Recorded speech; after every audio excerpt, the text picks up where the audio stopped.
Year 1999.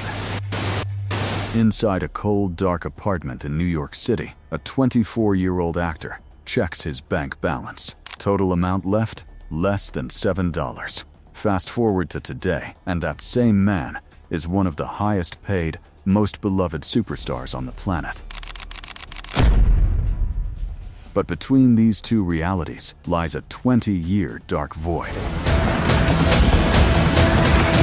How does an actor with undeniable charisma, range, and unmatched charm get completely ignored by Hollywood for 2 decades? Why was he trapped in the shadows of nameless background roles? This isn't your average Hollywood hustle. This is the story of a broken industry pipeline that quietly buries thousands of geniuses every year. And how Pedro survived it is nothing short of a miracle. Let's uncover the hidden machinery that Hollywood used to suppress its greatest talent for 20 years. To truly understand this mystery, we have to look at the barriers built around him from day one. Pedro Pascal was born Pedro Balmaceda in Santiago, Chile. His parents were political dissidents fighting against the brutal military dictatorship of Augusto Pinochet. Because of this, his family had to flee the country for their lives, eventually seeking asylum in the United States. Pedro grew up fully American, speaking perfect English, and went on to study professional acting at the prestigious New Tisch School of the Arts. But the moment he walked into Hollywood audition rooms in the early 2000s, he hit an invisible wall: his name. During that era, Hollywood heavily relied on strict ethnic tracking. If your name sounded Latino, casting directors put you in a box. They couldn't envision a Pedro Balmaceda as a standard American leading man. He was constantly sidelined, viewed only through a narrow, stereotypical lens. Then, in the year 2000, tragedy struck. His mother tragically took her own life. Devastated, Pedro changed his professional screen name to his mother's maiden name, Pascal, to honor her. He hoped this fresh start would change his luck, but Hollywood's gatekeepers were unforgiving. Instead of breaking through, Pedro found himself trapped in what industry insiders call the procedural drama loop. If you look at his resume from 2000 to 2013, it reads like a graveyard of guest spots. Law & Order, CSI, Without a Trace, Nipped Blue. In these shows, he was constantly cast as the petty criminal, the corrupt lawyer, or the nameless witness who gets interrogated for 2 minutes before the commercial break. The financial reality behind this struggle was brutal. Pedro later confessed that after shooting a tiny role in Buffy the Vampire Slayer in 1999, his bank account went into the negatives. He was on the verge of being evicted and going homeless. The only thing that saved him was the tiny residual checks from that single episode, which bought him enough time to buy food and stay in the game.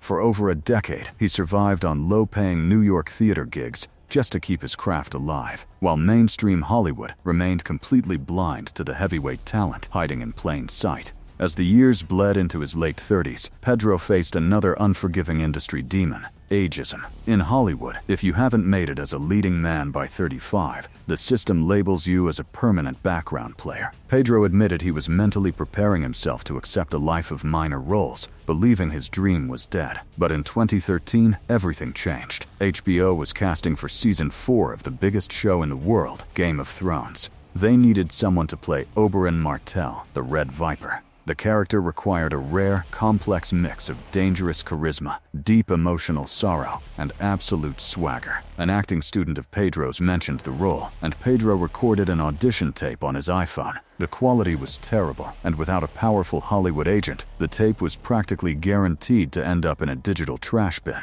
But this is where genuine human connection broke the system. Pedro sent the tape to his close friend, actress Sarah Paulson. She immediately saw the brilliance in it and passed it to her friend, Amanda Peet, who happened to be married to Game of Thrones co-creator David Benioff. When Benioff saw the grainy phone video, he was stunned. He noted that Pedro's charm was instant, dangerous, and completely real. At age 39, Pedro Pascal finally got his break. Oberyn Martell was only on screen for a single season, but his performance set the internet on fire. His magnetic presence and shocking, brutal exit left a permanent mark on pop culture. Suddenly, a sleeping Hollywood woke up.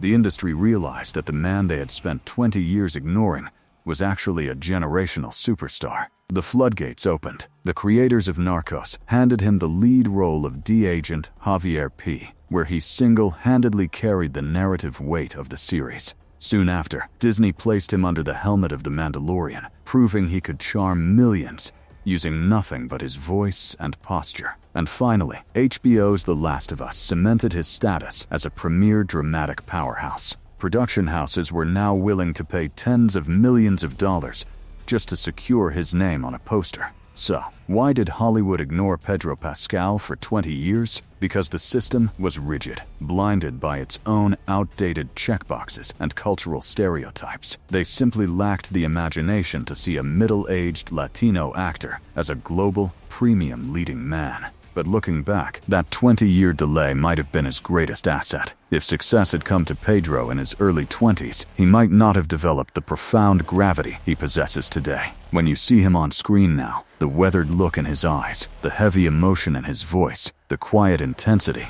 you are looking at 20 years of real-world endurance, pain, and hope. Hollywood tried to starve his talent, but instead, they accidentally created the most authentic, relatable, and resilient actor of our generation. Pedro Pascal's journey proves a timeless truth. Real talent doesn't have an expiration date.